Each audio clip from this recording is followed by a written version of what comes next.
like a dream at dawn. Greens in the pot just swaying along.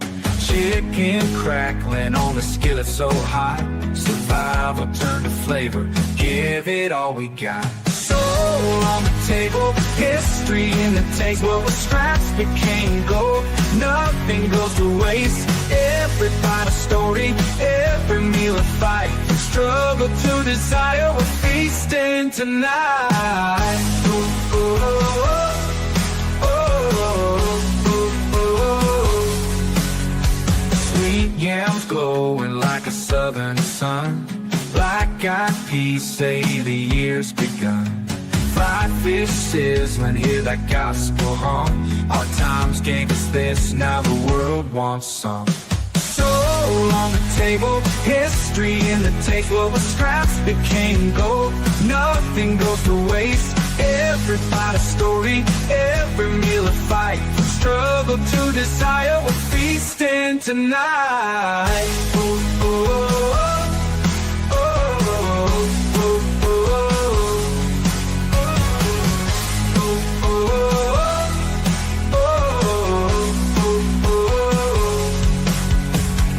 Sauce dripping, spice in the air. Kitchen's a temple, love everywhere. Every plate a blessing, every dish divine. What was once survival now forever shines. Soul on the table, history in the taste. What was scraps became gold, nothing goes to waste. Every bite a story, every meal a fight. From struggle to desire, we're feasting tonight. Oh, oh, oh, oh, oh, oh. Feasting tonight. Oh, oh, oh, oh, oh, oh,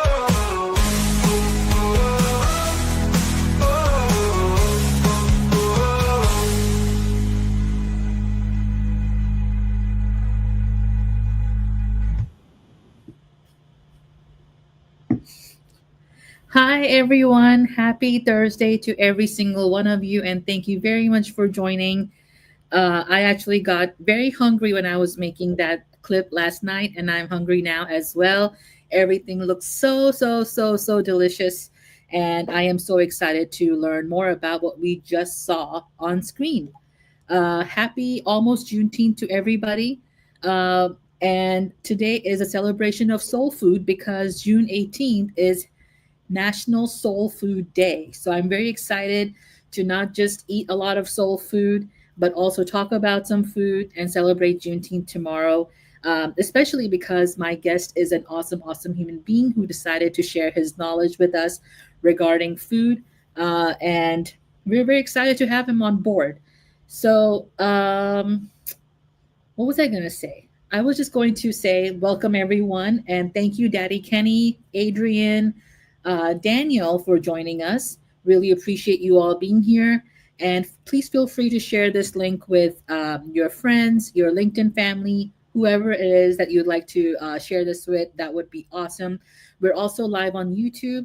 So if you're on YouTube, thank you very much for joining. And if I don't call out your comment or don't recognize you, please don't be offended. It's just that sometimes StreamYard doesn't necessarily collaborate well with different platforms. So please do know that I'm not ignoring you or anything like that. I'm just seeing the comments as they come. So I kind of wanted to go over a little bit of a history as to why this topic that we're talking about is something that I've been thinking about actually for the last 20 plus years. And I know that I had these 20 years, these 2 decades to actually go more in depth and do my own research. But I could only do so much on my own without someone else who has more knowledge around food than I do. So back in the day, back in the early 2000s, when I started my college days in Auburn, Alabama, as an 18-year-old, first of all, who in the world sleeps in college when you're 18 years old, a freshman in college? And I decided to one day go downstairs and bother the front desk people in the middle of the night. And it just so happens that one of those individuals became a really good friend of mine. His name was Kyle. and he became like an older brother to me and always kept me away from trouble, you could say. So eventually we became really close. And then one day I decided to bother him. It was a Thursday night, I believe. And he was just fuming. He was furious. I didn't know what was going on. I wanted to know what was going on. So I very politely and gently asked him if he was okay. And he said, no, he's not okay because one of his colleagues within the same facility really irritated him. And the purpose of the irritation was that this colleague brought in something called chitlins for lunch at that time. And for someone like me who had just immigrated to the United States 4 years prior, I had no idea what chitlins was, never heard of it, never experienced it, never seen it, nothing like that, no exposure to it. And when I asked Kyle about it, he said chitlins was served during slavery days, and he didn't understand why it's still eaten right now because they smell not the greatest, and he didn't understand why people still ate chitlins. And then after he said all that stuff, I'm like, okay, well, what is chitlins, first of all? Instead of getting all upset, why don't you tell me what it is? He said chitlins or chitterlings, they are pig intestines. And when I looked up more recently, it said that chitterlings are actually considered a delicacy right now. So I don't know why my friend Kyle was so upset about it. So that kind of got me curious about the food that was historically one thing and now it's something different. And that came about for me to get more interested in learning about Black food culture, just in general. And I was so privileged to meet our guest who gave me further information on that on a podcast recording. And then he ever so gladly, I hope it was gladly, I didn't force anybody, ever so gladly agreed to come up on stage with me to share more depth of information that he has. So without further ado, please allow me to welcome Mr. Myke Patterson on stage. Yay! Thank you so much, Mike, for Awesome. being here. My pleasure. Thank you so much for having me. And certainly, it was gladly accepted, the invitation that you so kindly extended to me. I appreciate it. Of course, and I'm so glad that we could make this happen. And for those of you who don't know, Mike and I are actually we both lived in the South, and now we both live in California. Mike is in Southern California, and I'm in San Francisco, which is in Northern California. Yeah. And I live predominantly in Alabama in the South with a couple years in Georgia. And Mike, you said you're a Georgia boy, right? I am a Georgia boy. I was born in Florida, so I will shout out to Broward County. I was born at Broward General down in South Florida, but I grew up at a very young age. I think we got to Georgia when I was maybe one or two. So I am a Georgia Bulldog through and through. That is so great to hear. That is so great to hear. And I was actually thinking about this conversation yesterday because I was watching some YouTube videos on Bojangles Ha! from North Carolina. Anybody who's from North Carolina, you made the best thing ever to exist. Right. Bojangles. Oh my goodness. If you have not had Bojangles, you have to travel to the South, anywhere in the South, really, but mostly North Carolina since that's the headquarters. Right. Oh my goodness. Even their biscuits are so seasoned. I love Right. it. Right. Right. Yeah, I can't lie. I'm a sucker for some Bojangles myself. Absolutely, absolutely. And we could talk about Bojangles and Waffle House and Oh, whatever else. you're speaking For my love languages right now. I mean, I can't help it. I was watching Waffle House videos yesterday too. Right. So, but before we could talk about that for like years and centuries. Certainly. But we want to learn more about you. So I know that you have a background in the culinary space. So why don't you tell us what you do right now and about your background in the culinary space? Certainly. So, first again, thank you so much for having me. My background really it started from a passion from cooking. So, I grew up in a single parent household where you were strongly implored to learn how to cook on your own at a very early age, right? My mom was working multiple jobs. My sister and I were at home sometimes by ourselves, and it was like, well, hey, we've got to eat. Love my sister to death. She leaned more into the hamburger helper side of things, so I've had just about every kind of helper you can think of. But I myself leaned more so into actually wanting to cook and learning to cook from scratch. So for me, growing up in Georgia, that was kind of the culture there. My dad was from Kentucky, so I was, even though he and I didn't have the strongest of relationships, I still had significant ties back to my family in Kentucky. So I spent summers in Kentucky, rest of the time in Georgia. So I was about as southern as it came.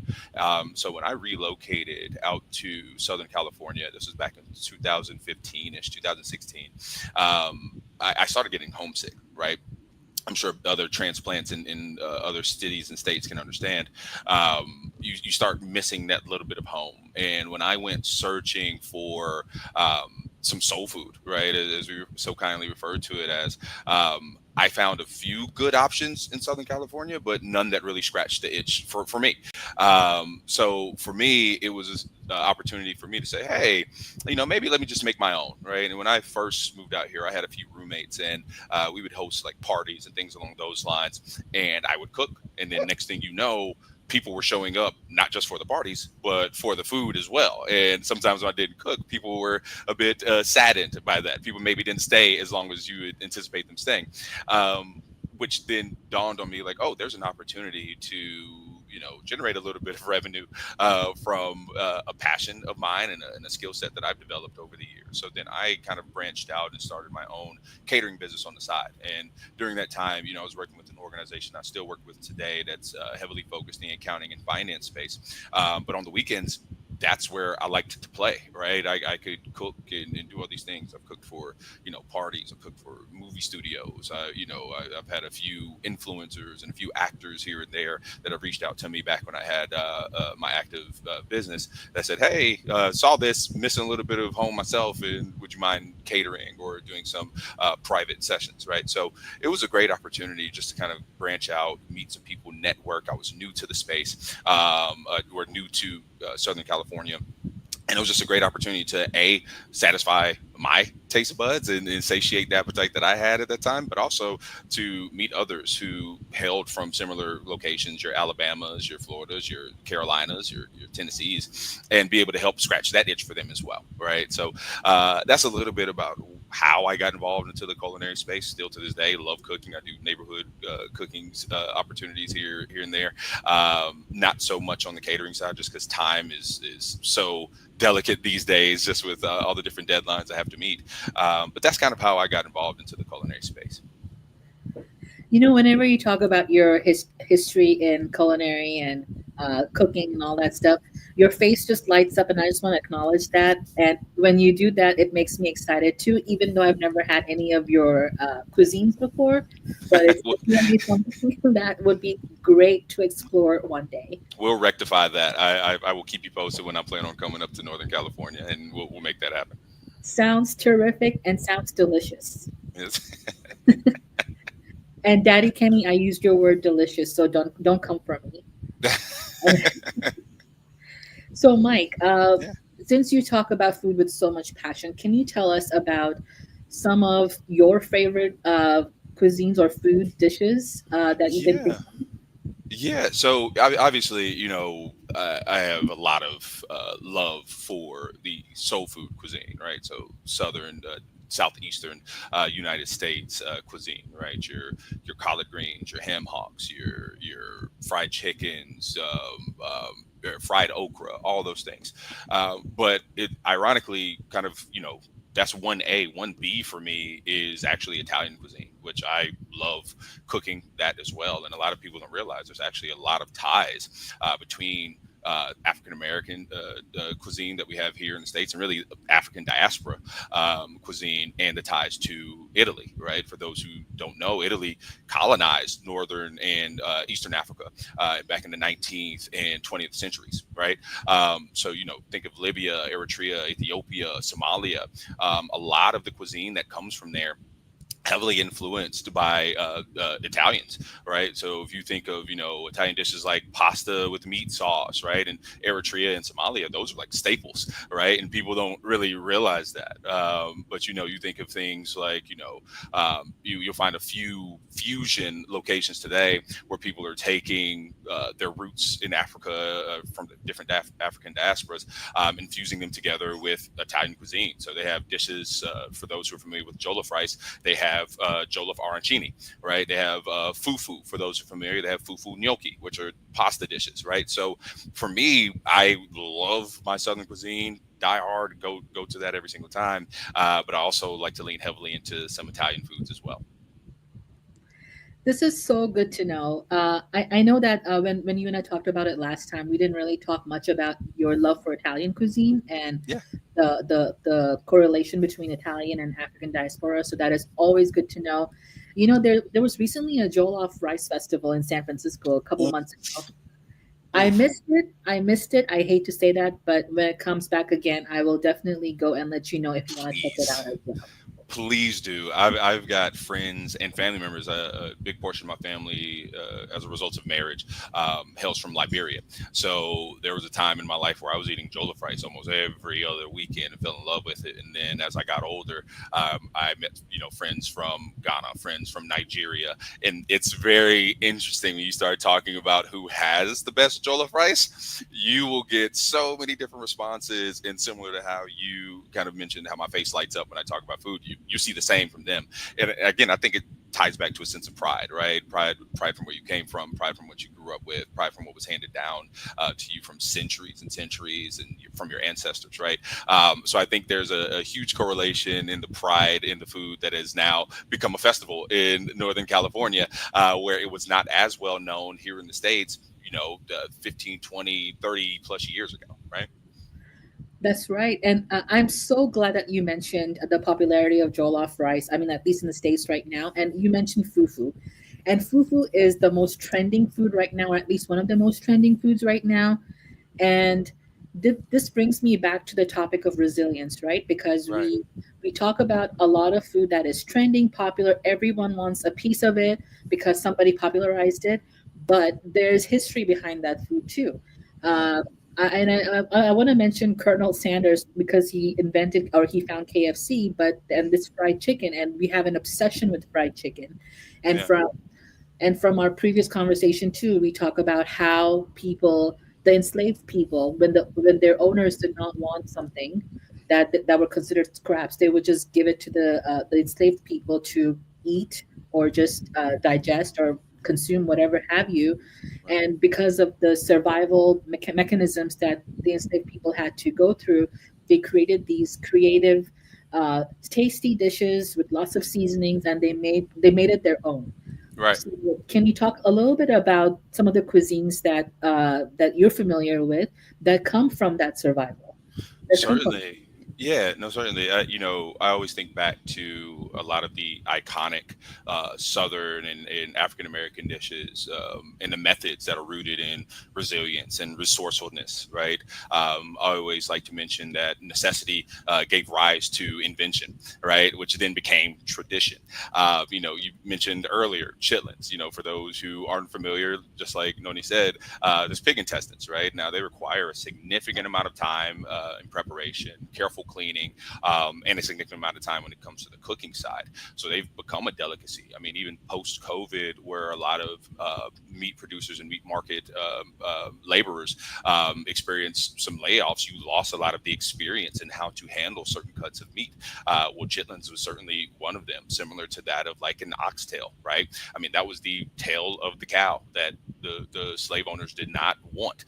Next thing you know, they end up finding out that the enslaved people, through their resourcefulness and resilience and perseverance, and necessity, found ways to take something that was deemed inedible and turned it into something that was delicious. And now they're requesting this be made for them and their guest, right? So, I think of chitlins. Yes, they do have a bit of a smell to them, but in all transparency, I grew up loving them, right?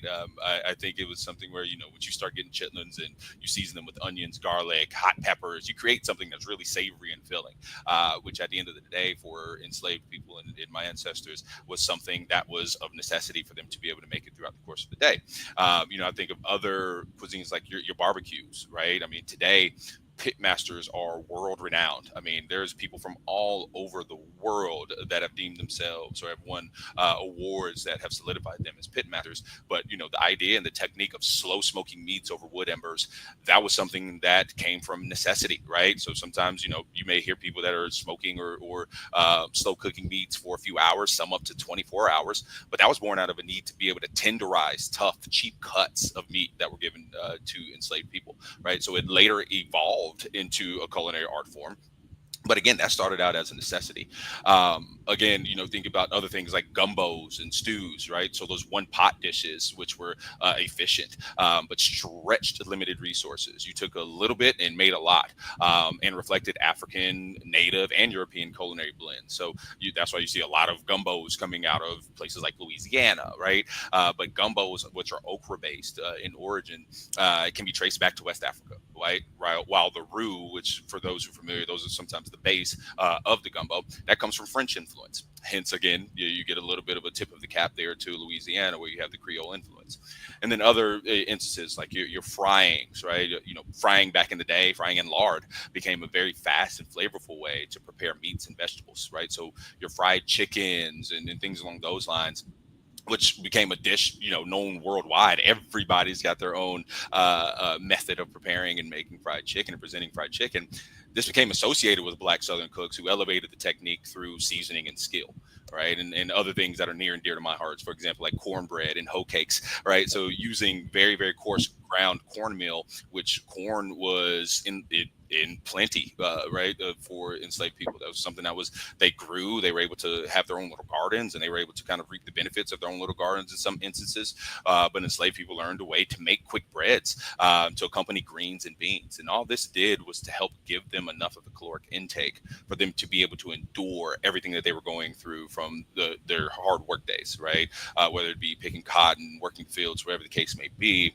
They needed things that, didn't need to be tended to as often. So more long, slow methods of cooking foods that they could come back to later in the day that would help keep them satiated and refuel and replenish all of the calories that they burn throughout the course of the day. So that's just a few different instances and a few things that I like to always kind of pay homage to whenever I'm talking about some of the traditions that are still carried over to this day. Oh, absolutely, absolutely. And it's you actually mentioned two things that makes my mouth water all the time, and that is cornbread, and and the other one is grits, but with cheese. Oof. Oh, I am a cheese grits fan, but I am also a sweet grits fan. So you will find there are people that are diametrically opposed to either or. I myself grew up with a little bit of butter and a little bit of sugar in my grits, but I do not stray away from anybody who's willing to serve me up a savory bowl of some cheese grits as well. So there's one addition to what I like with cheese grits or just regular grits, and that is if you add Cajun shrimp on top with the Oh sauce. yeah. Oh yeah. And I don't know where it was invented or how it was invented, but I know that it's one of my favorite things to ever consume. No, I'm a big fan of shrimp and grits myself. I would like to say, again, based in the Southeast, couldn't tell you exactly where. I'm going to tip my cap to Louisiana just because of the Creole influence there in the seasonings and the preparation approach they took with the shrimp, the use of different peppers, the use of adding a little citrus, things along those lines. Adding a little bacon to provide a little bit more of a fatty base to all the different ingredients. I couldn't tell you exactly where it originated from, right? Everybody's going to say, no, that started here, it started here. But I will just say the Southeast did their thing when they came up with shrimp and grits as well. Now I'm wondering why I even bothered leaving the South and coming to California. California's got its staples too, right? Yes, of course. When I think of soul food as a whole, now even though that was something that is usually synonymous with the height of the civil rights movement and the Black Power movements, I do like to think that each region, each country, each state almost has their own idea of soul food here, right? Because to me, at the end of the day, soul food just refers obviously to the culinary traditions of the African Americans, especially in the Deep South. But I also just like to think of it a little bit differently, right, off the beaten path, and say soul food is whatever makes you feel good, right? Whatever makes your soul feel good, right? So when I think of soul food out here in Southern California, I love me a good taco, right? I will not pass up on a taco with some cilantro and cebolla or onions on top with some salsa. That hits my soul just as well as fried chicken and collard greens does, right? So Southern California and California as a whole definitely has their own take on soul food also. For sure, for sure. And I actually have three questions. So the first question that I want to ask you, based on what we just discussed right now, is um, okay, you have your roots in Georgia and Florida and Kentucky, and then now you're in Southern California and you work as a chef, a caterer, excuse me, like you said. So, as somebody who does soul food, what would you, from your perspective, Mhm. what would you add to the soul food in Southern California to make it a little bit more authentic and add a little bit more of that Southern hospitality in there? Hmm. And let me be clear. I don't think it's so much as a lack of authenticity, right?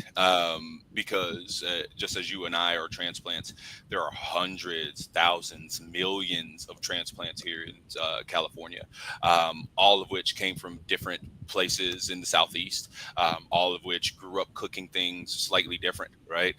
Where, some people may come from the Carolinas, where some of their sauces, barbecue sauces, are a little bit more mustard based, where some people may come from Tennessee, where maybe it's a little bit more vinegar based. So I don't think it's so much as an authenticity issue. I think it's more of a preferential issue, right? Like I just have my own flavor profile that I really lean into. Coming from Georgia, again, as I alluded to earlier, I like sweet grits, right? There's other states and other cities in the South that will balk at some sweet grits. But for me, I think coming from Georgia, where we do have a little bit more sweetness, we are the peach state. So I do love foods that are based with some type of peach foundation, right? I make a lot of barbecue sauces and other sweet treats based off of peaches and other sweet fruits, right? So I don't think there's anything that I would necessarily add to what Southern California has created when you talk about the idea of soul food. Again, it's preferential. I think what they have done here in Southern California is phenomenal, right? I think there's differences in based on where you come from and what your preferences are. So somebody here in Southern California may think Southern California has some of the best barbecue that they've ever experienced, right? If you're born and raised here, hey, you may hang your hat on Southern California barbecue.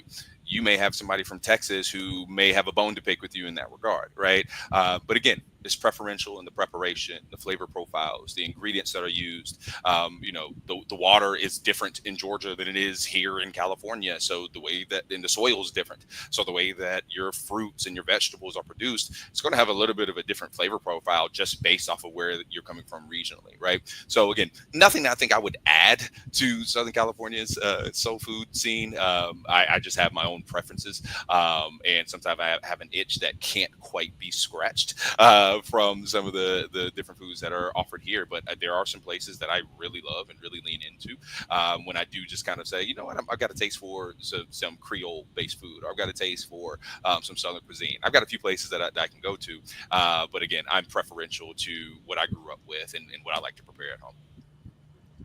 That sounds delicious already, regardless of the differences and things like that of where someone's from. Ooh, I don't think I've ever had soul food in SoCal, only in Northern California. And I think one of my favorite places to go to is called Hard Knocks Cafe. So if anyone here is Very in San nice. Francisco, and if you have tried it, please tell me your favorite dish or any other recommendations that you may have. That would be fantastic. Right. Right. I've heard of that location. I haven't made it there yet. I plan on it one of these days, so I may have you take me. But there's a few spots. There's Annie's Soul Food or Soul Delicious. I can't remember what it's called, but it's called Annie's.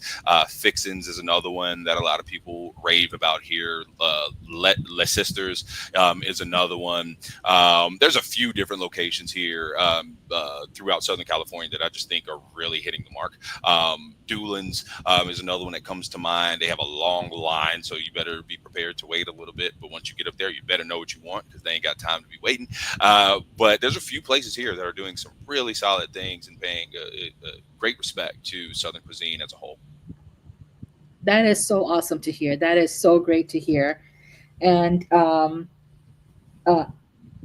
I think because we were talking about grits before, Daniel has a question for you. What are some variations of sweet grits? Ooh, oh, Daniel, you all right? You speak my love language too. So for me, you can start off with a base of, you can either go white polenta, yellow polenta, or as people just refer to them differently as grits, right? Any cornmeal based type of grit will work. For me, I grew up with a little bit of butter, like I mentioned earlier, a little bit of butter, the non-salted kind, right? A little bit of butter and some sugar.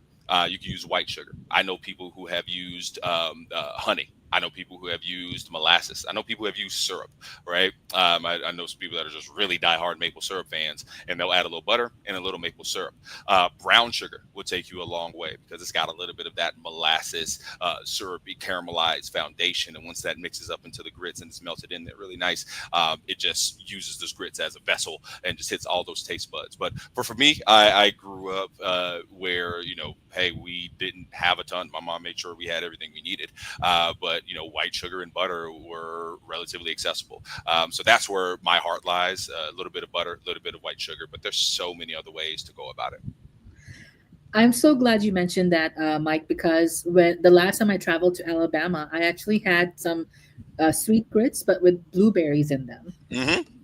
Oh And yeah. oh my goodness, it's like way better than oatmeal. It just melts in your mouth, and then the only thing that you chew is that crunchy blueberry. Hmm. And that is the best feeling in the world. Oh my gosh, yeah. I mean, again, you're ringing home for me and bringing back a lot of memories. Again, being from Georgia, peaches were everywhere. So when it was peach season, I mean, you could saute those bad boys down. For those who have a little bit of time, go ahead and find you some peaches. You can find some store bought ones. Probably won't hit the exact same, but find you some peaches, peel them up, let them boil, cut them, chop them up a little bit. Throw them into a lukewarm pan, sprinkle some sugar on top, add about 2 to 3 teaspoons of water, let those things reduce down a little bit, and just let those natural sugars come out. Top your grits with that, and you are cooking with some peanut oil there.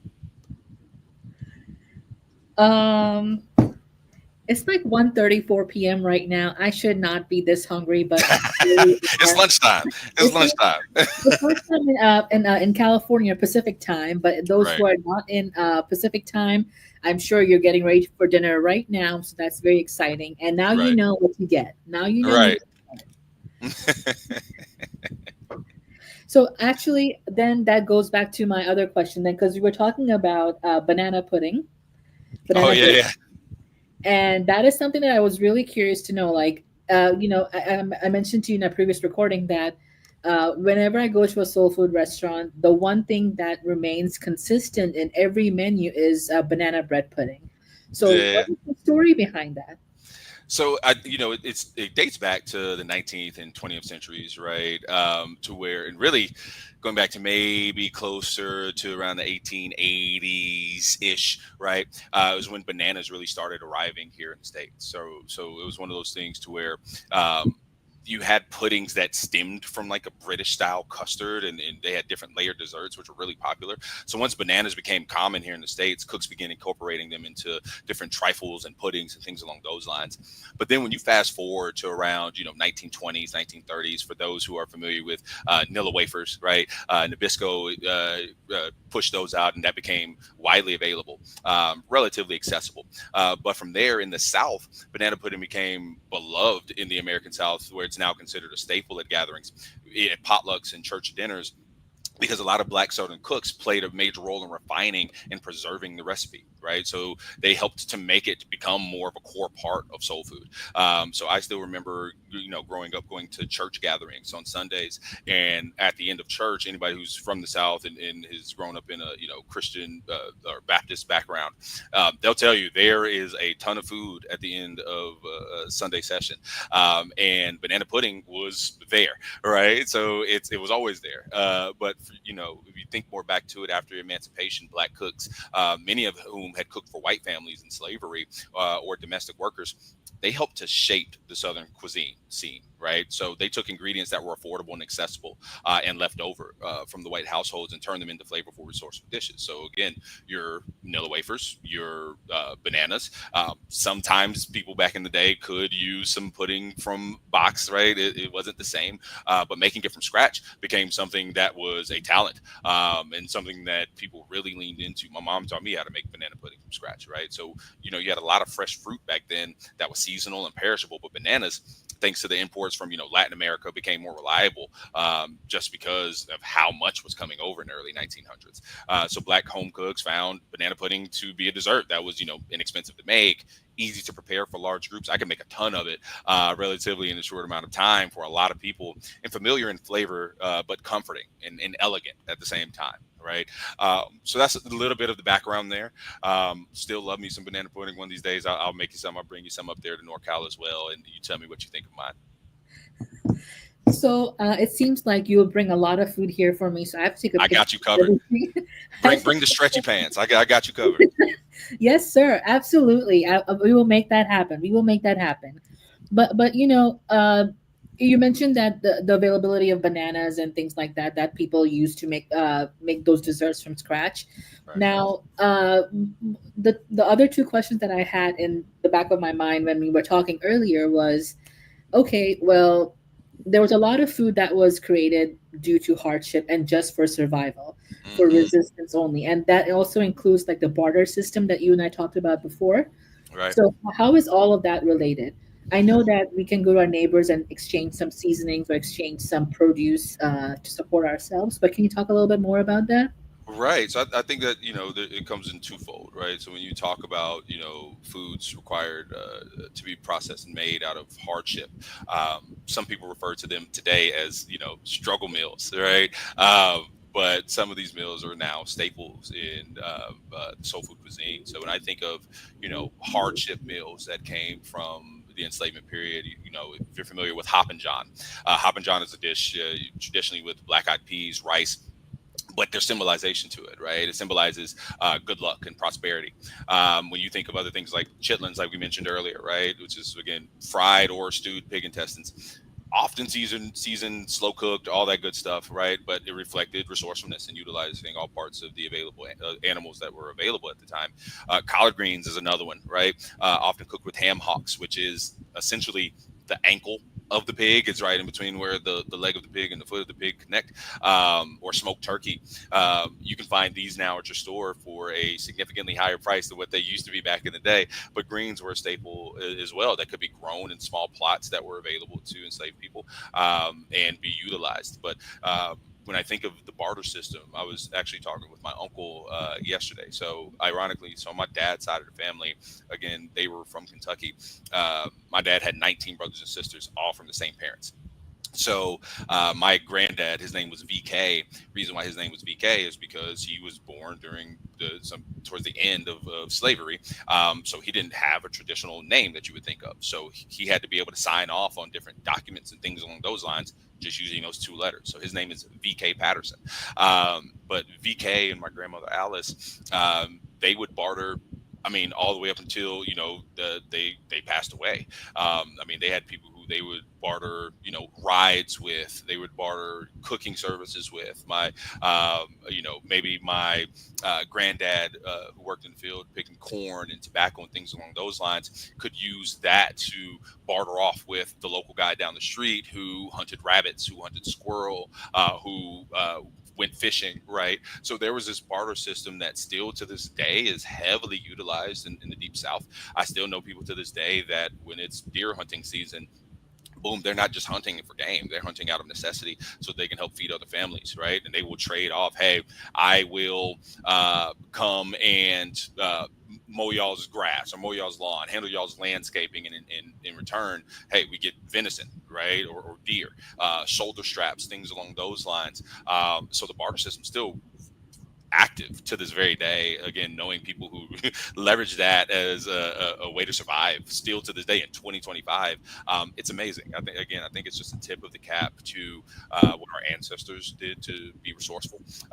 With eggs being about almost $10 today, depending on where you are. I mean, I know people who had tons of chickens, and guess what? They would barter off the eggs still to this day, which again is a relatively cheap, resourceful way for people to get the protein that they need, but also to exchange goods and services. So I thought it was really funny what my uncle mentioned not too long ago. He said since there were 19 of them, brothers and sisters, that since there were so many, that my grandparents would actually barter off them to help with some labor services from time to time. Like, hey, such and such down the street needs help moving from one house to another, or needs help, cleaning their gutters, things along those lines. Well, hey, I could send two of my oldest sons down there. Not only are they getting experience, right, which some of them went off to start their own businesses doing things that they bartered off when they were younger, so they were able to make money down the road.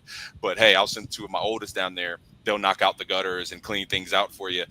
In return, you provide us with some pies, right? Something as simple as that, which there was no exchange of an actual dollar, but it was just goods and services. So again, still very prevalent today.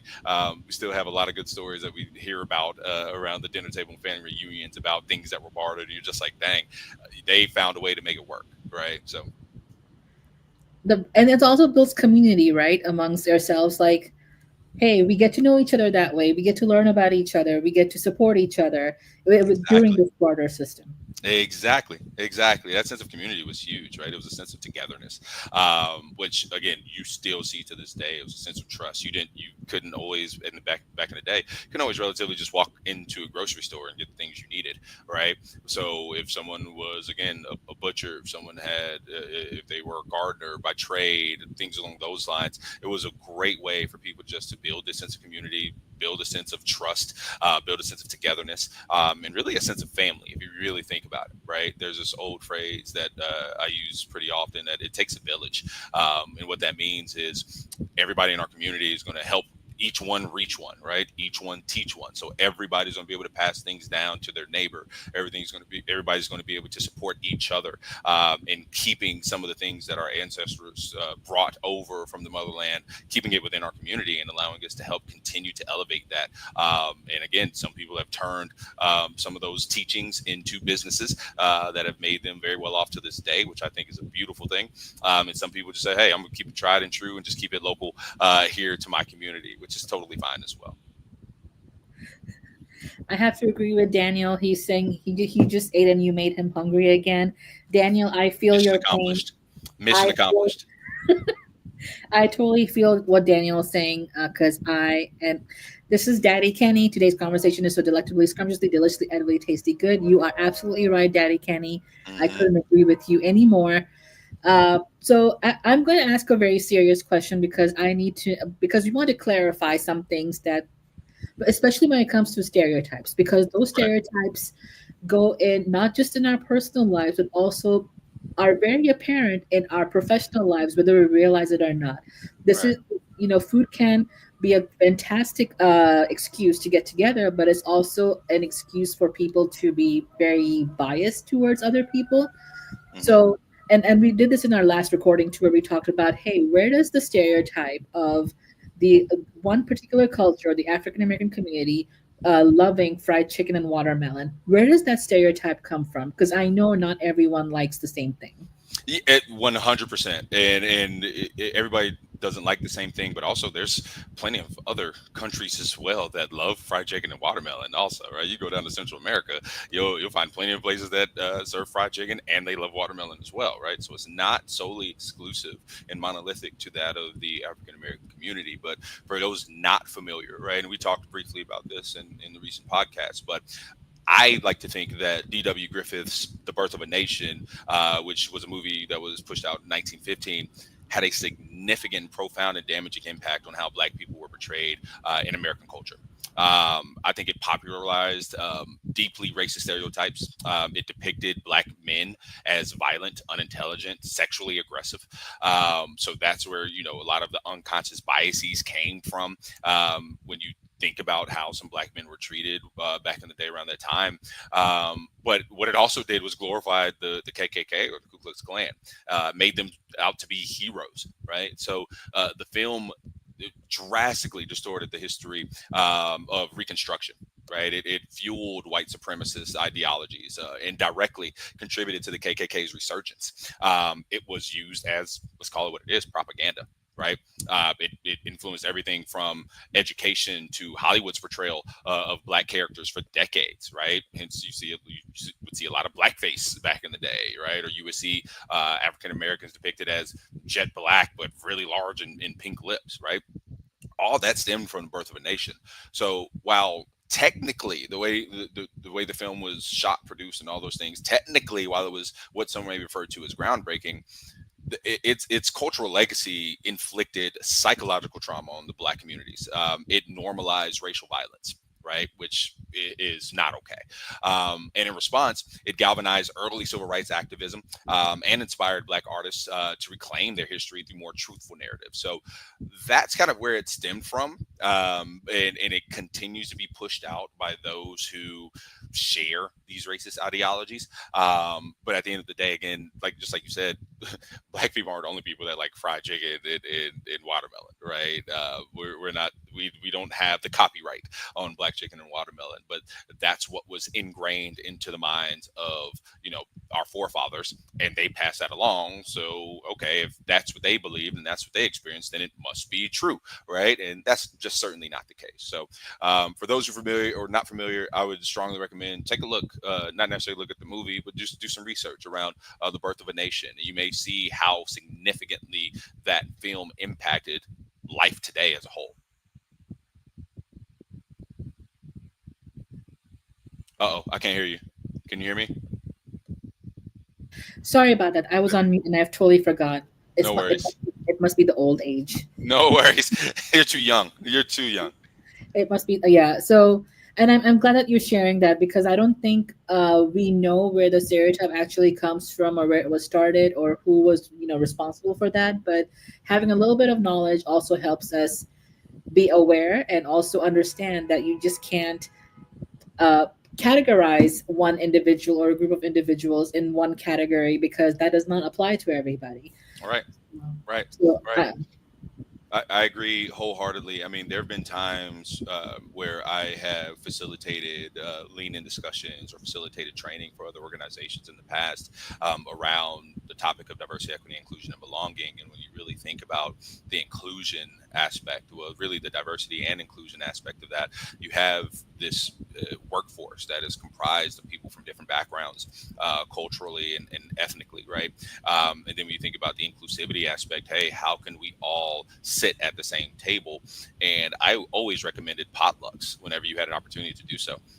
Give these people from all different corners of the earth, all different backgrounds that you're not familiar with, an opportunity to share a little bit about who they are with you, right? So anybody who's on this live stream today, if you're a business leader, if you are part of an ERG or a BRG, if you're part of any diversity, equity, and inclusion council within your organization, if you have an opportunity to get together in person, I know a lot of people are in a hybrid model or virtual model. I strongly recommend conducting some type of potluck. If you're in a virtual setting, conduct some type of virtual lunch and learn. Allow people to make the foods that they grew up loving and enjoying, and allow them to, hey, let's share a little bit about this delicacy or this cuisine that you prepared for yourself here on video, right? Tell us a little bit more. I think it's so imperative for us to learn from each other, learn from the person to the left and to the right of us, figuratively speaking, to build that sense of community, to build that sense of camaraderie, to get a better sense of understanding. And it allows people to ask questions, not out of a sense of wanting to misunderstand, but complete opposite, wanting to gain understanding as to who you are as a person, what makes you you, right? And food is a great way to do that, because we've all got our own foods that we like to kind of debate about, right? Which is best. We talked about jollof rice earlier. Hell, if you start talking about pizza, you're going to get some New Yorkers and Chicago folks that raise their hands saying that their pizza is the best, right? That's just a reality. So it's an opportunity for us to expand our horizons when we think about not just food, but people as a whole and where they come from and things that are important to their culture and to their makeup, right? That allows them to be their authentic selves every single day. Absolutely. I could not agree with you more, Mike, because the what I was thinking was, okay, if you're seeing something that is unfamiliar to you, instead of just assuming or stereotyping, just approach that individual with curiosity. Right. Right. Ask, learn, not just say, well, you're from so and so, then you must like so and so. Hmm. And the perfect example I can give you is a lot of people I've met, I tell them that I'm South Asian, Right. and they're like, "Oh, you must love chicken tikka masala Hmm. because it's a quote unquote South Asian dish, but in Hmm. reality, it's actually a Scottish dish." Right. And not many people know that. And instead of being assuming that I would know something about something, just ask, and that would be the most helpful thing you can do for yourself and for the people around you. Right. Right. I agree. Curries are another one that came from European descent as well, right? It's one of those things. Again, to your point, people make these assumptions, and a lot of times it's not out of ill intent. It's out of ignorance, and I mean just the true definition. Not not pointing the finger at anybody, but sometimes it's just ignorance. You don't know what you don't know. So opportunities to ask questions and learn a little bit more are so important to us to be able to stand in solidarity with one another today. Absolutely. And see, there you go. Learn together and respect what we love. Exactly. Yes, yes, I love it. I love it.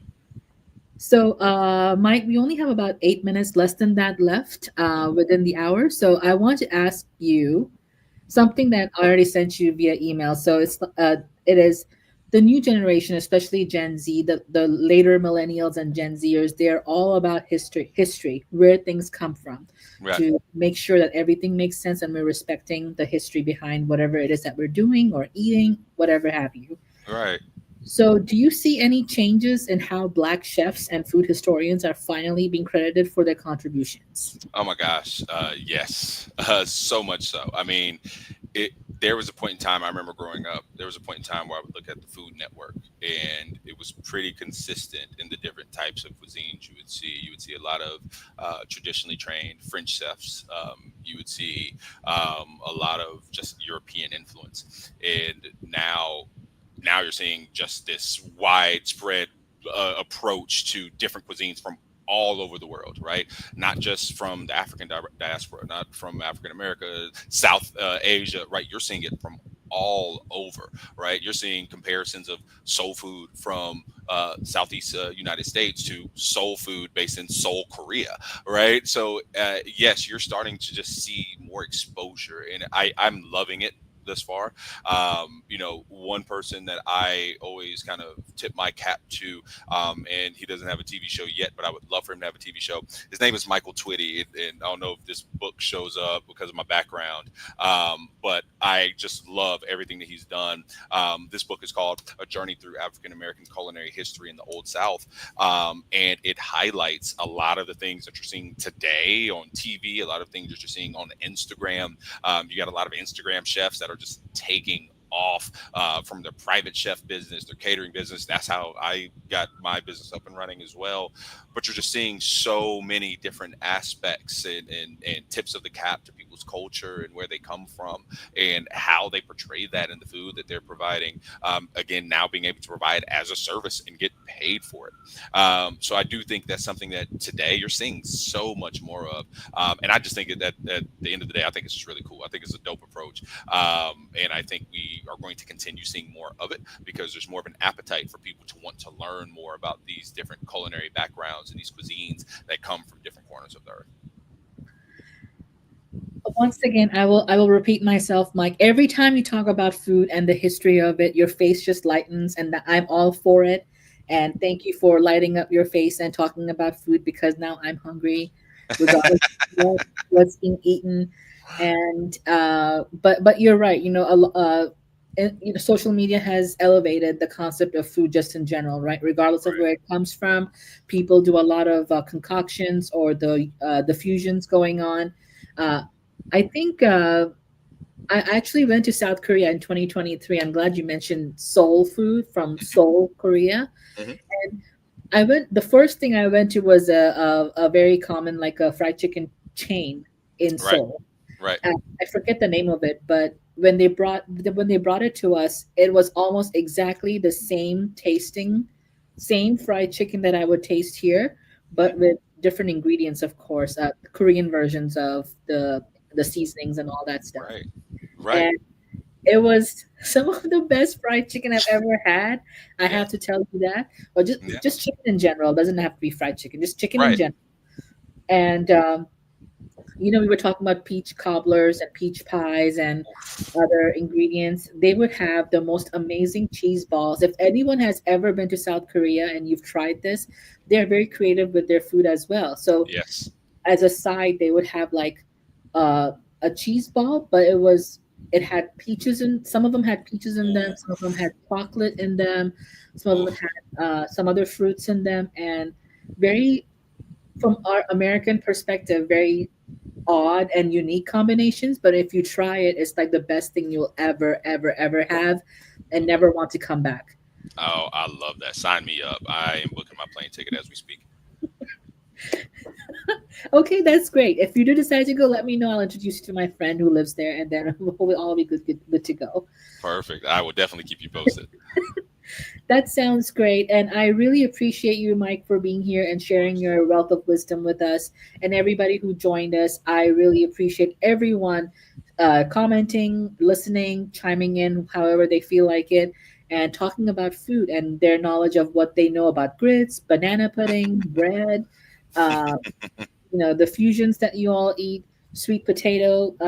Daddy Kenny makes the best sweet potato cheesecake. And Oof. Sign me up. Sign okay, me up. Yep. I'm so coming to see you. in Houston, he's in Houston, so be ready. I think I'll be in. I think I'll be in Houston in September. So I will find you on LinkedIn, or if y'all find me, that's even better. But I will find you on LinkedIn, sir. I will keep you posted. Yes, sir. And if anybody else wants to find or wants to connect with Myke, please feel free to do so. This human being is a very, very smart, intelligent human being, wealth of knowledge, everything from learning and development to accounting and finance and compliance, all the way to DENI and also culinary. So very multi-talented person. So please feel free to connect with Myke Patterson. If you don't know how to spell the full name, I've actually mentioned his LinkedIn profile and the full name in the description for this event. And if you still don't know, please feel free to reach out. I'm happy to connect the two of you or everybody to Mr. Patterson. So once again, Myke, thank you again for spending this hour with Of me. course. I really appreciate you sharing your knowledge with us. And I want to close out by sharing that song again that I created for this event, and then we can close out. Does that sound good? That's perfect. And thank you so much for this platform. Thank you so much for the time. You're doing a phenomenal job here of just bringing awareness to different cultures and doing it through food, which many people love and obviously need to get through the day. So just hats off to you for everything that you've created this far. And thank you for your time. Oh, thank you, sir. All righty. So we'll play this song and then we'll end the live. Sounds good.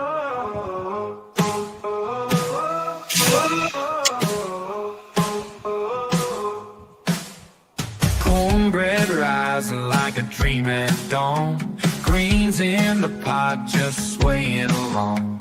Chicken crackling on the skillet so hot. Survival turned to flavor, give it all we got. Soul on the table, history in the taste. What was scraps became gold, nothing goes to waste. Every bite a story, every meal a fight. Struggle to desire, we're feasting tonight. Ooh, ooh, ooh, ooh, ooh. Sweet yams glowing like a southern sun. Black-eyed peas say the year's begun. Fried fish sizzling, hear that gospel hum. Our times gave us this, now the world wants some. Soul on the table, history in the taste. What was scraps became gold, nothing goes to waste. Every bite a story, every meal a fight. Struggle to desire, we're feasting tonight. Ooh, ooh, ooh.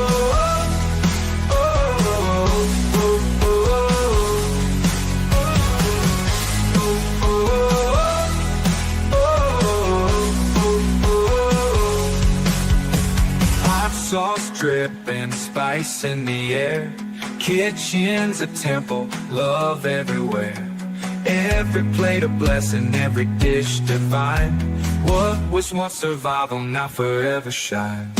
Soul on the table, history in the taste. What was scraps became gold. Nothing goes to waste. Every bite a story, every meal a fight. Struggle to desire, we're feasting tonight.